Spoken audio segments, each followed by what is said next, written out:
जय हिंद दोस्तों, आप सभी का स्वागत है एक नए वीडियो पर। इस वीडियो में हम देखेंगे कि पाकिस्तान मीडिया भारत की डेवलपमेंट को लेकर कैसे चर्चा कर रहा है कि भारत कैसे चाइना को धीरे धीरे सभी सेक्टर पर पीछे करते हुए आगे बढ़ रहा है। साथ ही वहाँ की आवाम और मीडिया कश्मीर के डेवलपमेंट को लेकर हैरान है। आइए देखते हैं इस वीडियो को। दोस्तों, यदि चैनल पर पहली बार आए हैं तो हमारे चैनल को सब्सक्राइब करें, वीडियो को लाइक और शेयर करें।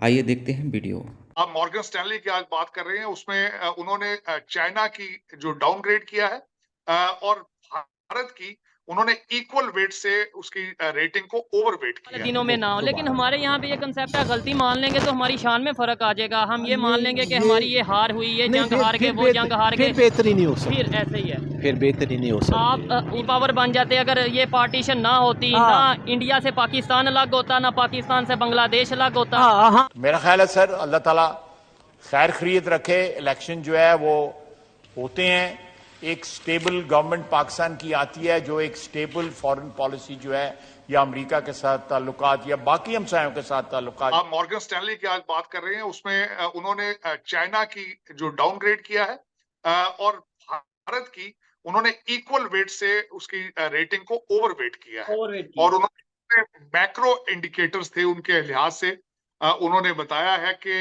इंडिया की जो ग्रोथ है वो 6.5% जाएगी और चाइना की ग्रोथ जो है 3.9% पे जाएगी। फिच जो कि ममालिक की और दूसरी इकोनॉमीज को एवेल्युएट करती है, उन्होंने अमेरिका की इकोनॉमी को डाउनग्रेड ट्रिपल ए से करके डबल ए कर दिया है। यहाँ पे उनको शाख था जिसकी वजह से अमेरिकन बॉन्ड जो है उनकी वैल्यू नीचे जाएगी, उनकी मांग में कमी आएगी। तो मैं समझता हूं कि इस वक्त इंडिया की economy, no question about it, पहले तो वो बर्तानिया की इकोनॉमी को क्रॉस कर चुके हैं पहले, यही मोदी जी के सेकंड टर्म में। अब मोदी साहब ने कहा है कि वो थर्ड टर्म अगर जीतेंगे तो वो जापान को क्रॉस करके भारत की इकोनॉमी को तीसरे नंबर पर ले आएंगे। और उन्होंने इंग्लिश में तकरीर की है, मैं फौरन समझ गया था क्यों ये बातें कर रहे हैं, क्योंकि सामने वेस्टर्न मीडिया और एम्बेसडर बैठे हुए थे। वो सिर्फ वेस्टर्न मीडिया को मैसेज देना चाह रहे थे कि देखिए हम कितने अच्छे लोग हैं, हम तो भारत से बात करते हैं, भारत बात नहीं करता। पहले माजी में आपका हमेशा ये रहा है कि जब भी आपने आईएमएफ से किस्त लेनी होती थी, आप इस तरह की स्टेटमेंट छोड़ देते थे। शहबाज शरीफ साहब का तो पोर्टफोलियो ही नहीं है डिफेंस की चीजें बात करें। ये बात स्टेटमेंट तो आनी चाहिए थी आर्मी चीफ साहब के हवाले से कि हम हालात ठीक करना चाहते हैं। उनका उनका क्या पोर्टफोलियो है कि वो बात करेंगे हम भारत से। आप पहले भी हो चुका है कि वो स्टेटमेंट कुछ देते हैं, एस्टेब्लिशमेंट की स्टेटमेंट बाद में चेंज हो जाती है। इंडिया जब भी किसी से काम करता है तो अपने टर्म्स पर करता है। यहाँ पे जिस तरह देखा जाए, वो रशिया से तेल ले रहे हैं लेकिन अपनी टर्म्स पर ले रहे हैं। उसके साथ साथ उन्होंने अमेरिका के साथ उनका रिलेशनशिप है, वो भी अपनी टर्म्स पर है। अमेरिका ने उनको नेटो की मेंबरशिप ऑफर की थी, उन्होंने रिफ्यूज किया क्योंकि उन्होंने कहा था मैं सूट नहीं करती। तो मैं ये समझता हूं कि भारत की तरक्की का एक सीक्रेट भी यही है कि वो सेल्फ रिलायंस और अपने इन्हीं चीजों की वजह से आगे ग्रो कर रहे हैं। इसका इसका सबसे बड़ा सीक्रेट नेशनलिज्म है। भारत ने या भारत के लोग जो उनके टेक्नोक्रेट हैं, उन्होंने अमेरिका को इस तरह जकड़ लिया है कि अमेरिका अब भारत की मर्जी से उनकी इजाजत के बगैर आपसे बात नहीं करेगा। They are in their camp. उन्होंने जो उनके टूटे फूटे राइट्स वो समझते हैं, उनको बावर करा दिया गया है कि चाइना के खिलाफ अगर कोई भी आपका दुनिया में साथ दे सकता है तो वो भारत है। आपकी तीन पार्टियां इस वक्त टूटी फूटी पाकिस्तान में, तीनों आपकी स्टैब्लिशमेंट के पेट से पैदा हुई हैं, तीनों की तीनों। ऐसा ही है। कौन सा लीडर कहां से आएगा? 76 साल लीडर नहीं आया, 76 साल और वेट करेंगे हम।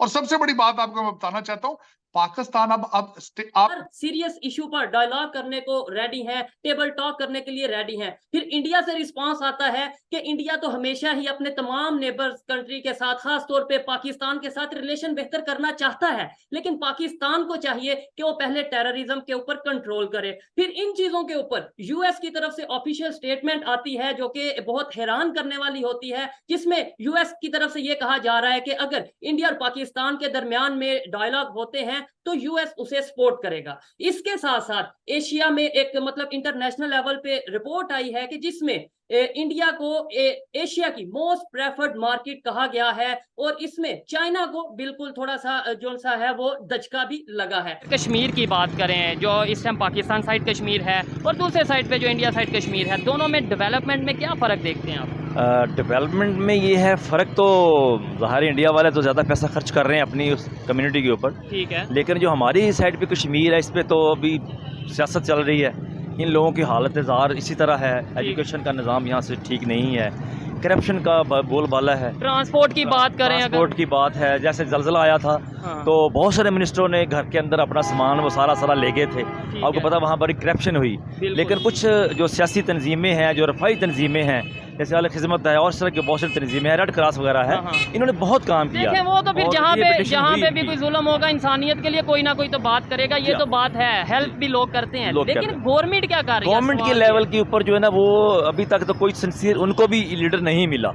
अभी जितने भी लोग आए हैं, अभी तक आपके सामने जितने भी रजीम है, ये लोग आए हैं, इन्होंने इसके ऊपर कुछ काम नहीं किया, उनकी आज़ादी के लिए कुछ काम नहीं किया। इसलिए एक बात नहीं समझ आती कि हम हमेशा बात करते हैं अगर कश्मीर की ना, वो करते हैं इंडिया साइड कश्मीर की, कि उन्हें आज़ाद करवाना है, उन्हें आज़ाद करवाना है, ये करना है, वो करना। और सर पाकिस्तान में भी कश्मीर का हिस्सा है, उनके लिए हम क्यों नहीं बात करते? उधर डेवलपमेंट, उधर ट्रांसपोर्ट, उधर हेल्थ, उधर एजुकेशन की बात क्यों नहीं करते? बिल्कुल ये ज़रूरी है कि जो हमारे साइड पे कश्मीर है, इसके ऊपर इन्वेस्टमेंट करें, इनका बजट रखें, इनके हाथ रखें के ऊपर।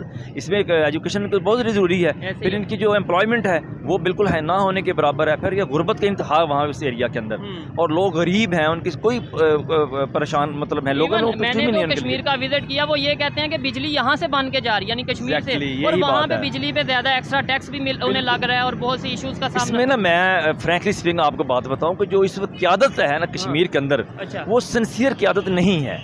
जो लोग चुन के आते हैं वो ऐसी तरह भेड़ बकरियों को लोग समझते हैं। उनसे जब मैंने बात की वहाँ के पॉलिटिशियन से, वहाँ की यूथ से, उन्होंने ये बोला कि भाई हमारी सारी सियासत तो, हमारी पॉलिटिशियन तो सारी जो उनसे वो पॉलिटिक्स चल रही है पाकिस्तान से, हम क्या सिंसियर हों क्या ना हो।